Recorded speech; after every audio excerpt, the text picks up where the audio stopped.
बिस्मिल्लाहिर्रहमानिर्रहीम। आज हम करेंगे इंडेक्स फंक्शन।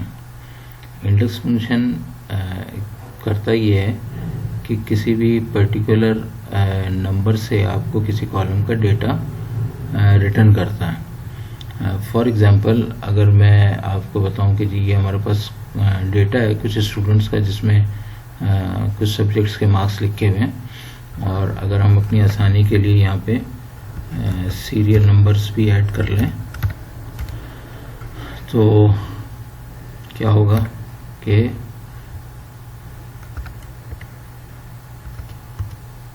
हम सीरियल नंबर ऐड कर लेते हैं, फिल सीरीज से इसको फिल कर लेंगे और ये डेटा हमारे पास गालिबन अगर हम देखें इसको तो 70 स्टूडेंट्स का डेटा हमारे पास आ रहा है। ठीक है ना। नाउ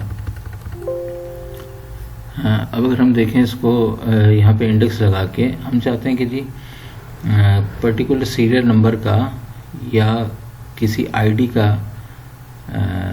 या सीट नंबर का डेटा सामने आ जाए आपके पास। हम चाहते हैं किसी कोई पर्टिकुलर सीरियल नंबर डालें या पर्टिकुलर रोल नंबर डालें तो उस स्टूडेंट का नाम आपके सामने आ जाए। तो अगर मैं करूँ is equal to index, okay, अब मुझे क्या देनी है, एरे देनी है।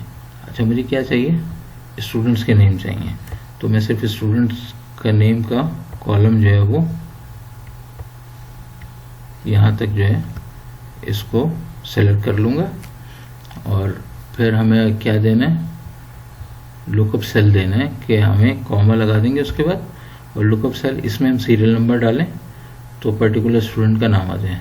तो हमने ये क्लिक कर दिया तो L4 इस सेल का एड्रेस आ गया, देन क्लोज द ब्रैकेट, और जब हम एंटर करेंगे तो इसने स्टूडेंट 2 दे दिया। मिसाल के तौर पे अगर मैं 3 लिखता हूँ यहाँ पे तो स्टूडेंट 3 दे देगा ये। ठीक है ना। तो इस सीरीज़ के मुताबिक या इसमें जो सीट नंबर्स हैं, अगर उससे भी आप इसको सर्च करना चाहें, ये सीरियल नंबर से सर्च करना चाहें तो आप इसको बआसानी सर्च कर सकते हैं। ओके। अच्छा, अगर हमें कोई वैल्यू चाहिए, लेट सपोज कोई रो और कॉलम के थ्रू कोई हम इसमें रो डालें और कॉलम डालें पर्टिकुलर, तो उसका डेटा आप इसके अगेंस्ट में यहाँ पर आ जाए।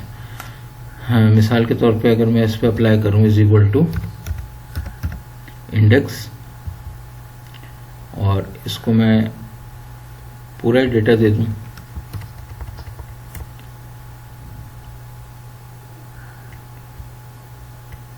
सेवेंटी तक जा रहा है हमारा, यानी कि यहाँ तक जा रहा है, C3 से H72 तक जा रहा है ये पूरा डेटा।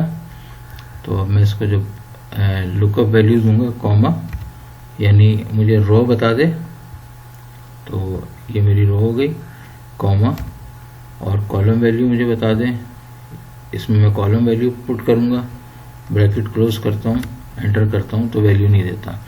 मिसाल के तौर पे मैं रो नंबर इसको देता हूँ 7, ठीक है ना, 7 रो नंबर दिया है, और कॉलम जो है, कॉलम नंबर क्या है जनाब, यहाँ से हमने डेटा लिया था तो ये हो गया 1 2 3, इंग्लिश के मार्क्स चाहता हूँ मैं इसके, तो मैंने 7 दिया था और कॉलम नंबर 3 हो गया, 1 2 3, जहाँ से सेलेक्ट करते हैं हमने यहाँ से सेलेक्ट किया था।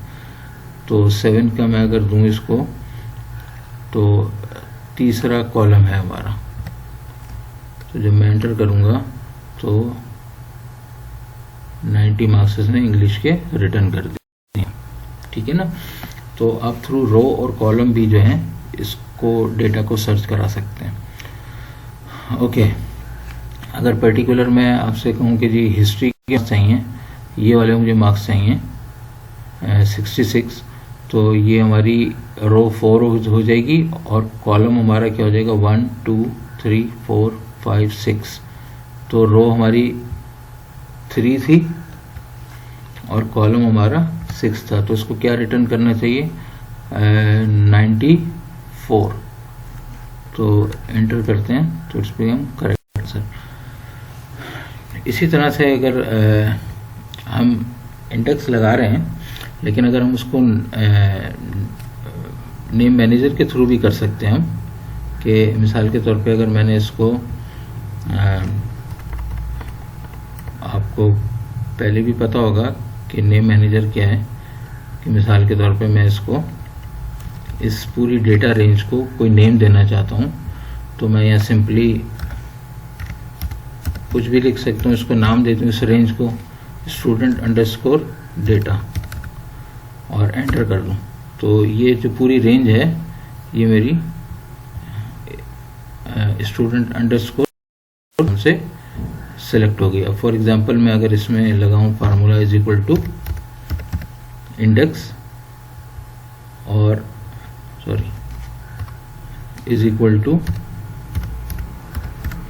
इंडेक्स और मैं इसको रेंज देना चाहूँ, ठीक है ना, तो रेंज में इसको क्या दे सकता हूँ, स्टूडेंट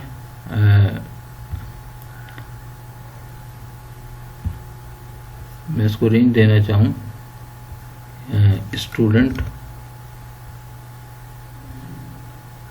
देखिए स्टूडेंट आया, स्टूडेंट डेटा ये रहा आपके पास आ गया, ठीक है, कॉमा। अब मुझे रो नहीं है इसको, तो रो ये हमारी आगे रो आ गई और ये हमारा कॉलम आ गया और ब्रैकेट क्लोज और मैं इसको एंटर कर देता हूँ। तो मिसाल के तौर पे इस पर मैं अगर देता हूँ 3 और इसमें 6 देता हूँ तो हमारे पास वैल्यू 94 आ जाती है, ठीक है। तो ये हमारा इंडेक्स फंक्शन था। आगे के लेक्चर्स में इसको और कॉम्प्लेक्स तरीके से करेंगे इंशाल्लाह। So that's all.